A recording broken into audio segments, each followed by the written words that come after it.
সুপ্রিয় দর্শক, সুপ্রিম কোর্টের প্রধান বিচারপতিকে নিয়ে একটি ঐতিহাসিক পদক্ষেপ নিয়েছেন প্রধানমন্ত্রী নরেন্দ্র মোদী।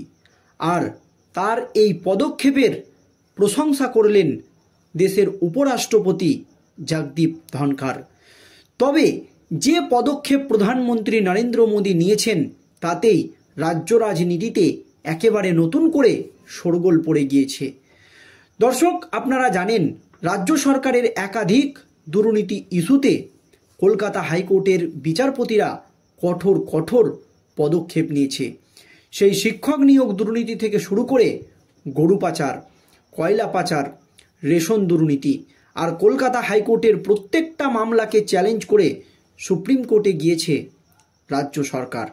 কিন্তু সুপ্রিম কোর্টে গিয়ে 26,000 চাকরি বাতিলের মামলা থেকে শুরু করে সরকারি কর্মচারীদের ন্যায্য অধিকার ডিএ মামলা, এমনকি আরজি করের মতো নৃশংস হত্যাকাণ্ডের যে মামলা সুপ্রিম কোর্টে চলছে, সেই মামলায় রাজ্য সরকার কিন্তু স্বস্তি পেয়েছে। এছাড়াও সরকারি কর্মচারীদের ন্যায্য অধিকার ডিএর মতো গুরুত্বপূর্ণ মামলা কেন সুপ্রিম কোর্টে বারবার পিছিয়ে যাবে, এই নিয়ে বিচার ব্যবস্থা প্রশ্নের মুখে পড়েছে।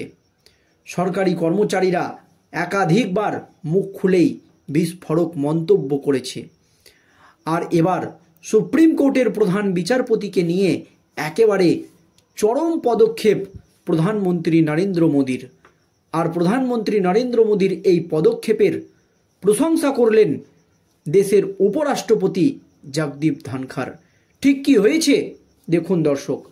সুপ্রিম কোর্টের নির্দেশে বা ঊর্ধ্বে গিয়ে নয়া আইন এনেছে কেন্দ্রের নরেন্দ্র মোদী সরকার। নির্বাচন কমিশনার নিয়োগ কমিটি থেকে বাদ দেওয়া হয়েছে সুপ্রিম কোর্টের প্রধান বিচারপতিকে। নয়া নির্বাচন কমিশনার নিয়োগের আগে ক্ষমতা পৃথকীকরণের কথা শোনা গেল উপরাষ্ট্রপতি জগদীপ ধনখড়ের মুখে। কার্যনির্বাহী আধিকারিক নিয়োগে প্রধান বিচারপতি কেন রাখা হবে প্রশ্ন তুলেছেন তিনি। যেসব সময় এই মন্তব্য করলেন ধনখড় তা অত্যন্ত গুরুত্বপূর্ণ, কারণ নির্বাচন কমিশনার নিয়োগ কমিটি থেকে প্রধান বিচারপতিকে বাদ দেওয়া নিয়ে মামলা হয়েছে সুপ্রিম কোর্টে। সেই মামলার শুনানি যেমন রয়েছে তেমনি নয়া নির্বাচন কমিশনার নিয়োগের বৈঠকও রয়েছে। মধ্যপ্রদেশের ভোপালে ন্যাশনাল জুডিশিয়াল একাডেমির একটি অনুষ্ঠানে এই মন্তব্য করেন ধনখড়।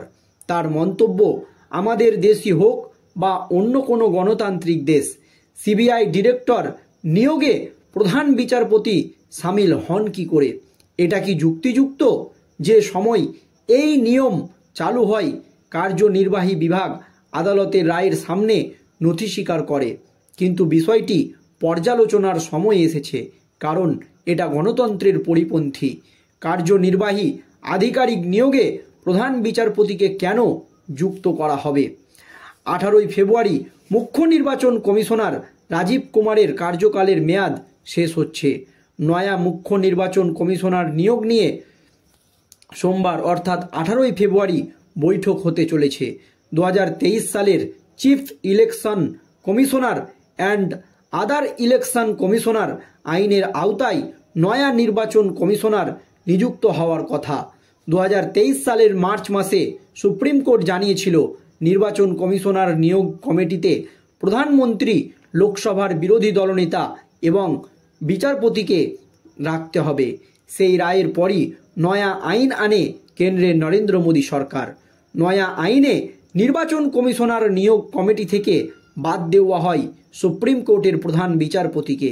পরবর্তীতে আইনমন্ত্রীকে কমিটির অন্তর্ভুক্ত করা হয়। নয়া এই আইনে তীব্র আপত্তি জানিয়েছে বিরোধীরা। নিজেদের রাজনৈতিক স্বার্থ চরিতার্থ করতেই নয়া আইন আনা হয়েছে বলে দাবি তাদের। বিরোধীদের যুক্তি, আগে অন্তত নিরপেক্ষ সিদ্ধান্তে উপনীত হওয়ার অবকাশ ছিল, কিন্তু নয়া কমিটিতে সরকার পক্ষের পাল্লা ভারী।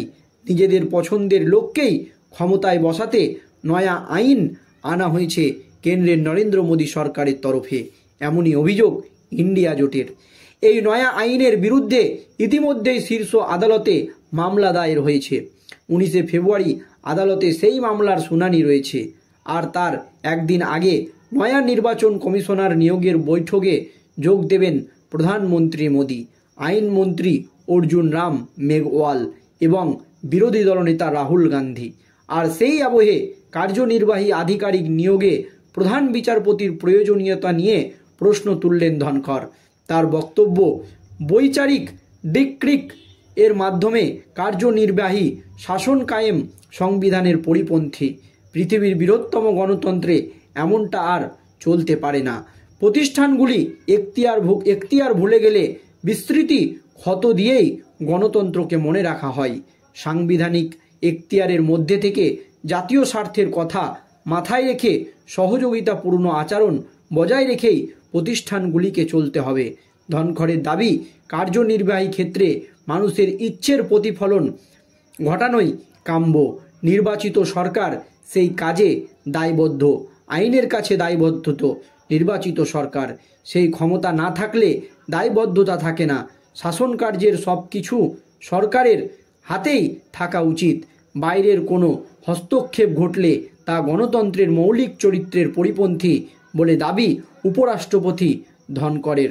গণতন্ত্র কর্তৃত্বের অহংকারের জায়গা নেই বলেও দাবি করেন তিনি। যদিও এই নিয়ে সুপ্রিম কোর্টের প্রাক্তন বিচারপতি অশোক গঙ্গোপাধ্যায় বলেন, গণতন্ত্র বলতে উনি কি বলেছেন কি বোঝাতে চাইছেন জানি না, কিন্তু আমাদের দেশে যে গণতন্ত্র প্রতিষ্ঠিত সেটা সাংবিধানিক গণতন্ত্র। এতে প্রধান বিচারপতি পদে সাংবিধানিক নির্বাচন কমিশনার নিয়োগে স্বচ্ছতা রাখতে শীর্ষ আদালতের অবস্থান সাংবিধানিক স্বীকৃত, আইনে স্বীকৃত। উপরাষ্ট্রপতি হয়ে তিনি সেই আইনকে বা সংবিধানকে কি করে চ্যালেঞ্জ করছে জানি না। তিনি তো সংবিধানের নামে শপথ নিয়েছেন। ধনখড়ের মন্তব্য নিয়ে ইতিমধ্যেই গোটা দেশ জুড়ে নতুন করে বিতর্ক শুরু হয়ে গিয়েছে। কিন্তু প্রধানমন্ত্রী নরেন্দ্র মোদী একেবারে চরম পদক্ষেপ নিয়েছেন। নির্বাচন কমিশনার নিয়োগের ক্ষেত্রে সুপ্রিম কোর্টের প্রধান বিচারপতিকে সরিয়ে দেওয়া হয়েছে এবং সেই জায়গায় ভরা হয়েছে আইনমন্ত্রীকে। অর্থাৎ এবার নির্বাচন কমিশন নিয়োগ করবে দেশের প্রধানমন্ত্রী এবং দেশের আইনমন্ত্রী এবং দেশের বিরোধী দলনেতা। আর এখন দেশের প্রধানমন্ত্রী আপনারা জানেন নরেন্দ্র মোদী এবং বিরোধী দলনেতা রাহুল গান্ধী, এছাড়াও আইনমন্ত্রীরই ও বিজেপির। তাই এই ক্ষেত্রে বিরোধীরা দাবি করছে যে এখানে শাসক দলেরই পাল্লা ভারী। সুপ্রিম কোর্টের প্রধান বিচারপতি যদি এখানে নিযুক্ত থাকতো তাহলেই কিন্তু স্বচ্ছভাবে নির্বাচন কমিশন নিয়োগ হতো, এই দাবি কিন্তু বিরোধীরা করেছে। আর সুপ্রিম কোর্টের বিচারপতিকে সরিয়ে নয়া আইন এনেছে প্রধানমন্ত্রী নরেন্দ্র মোদী।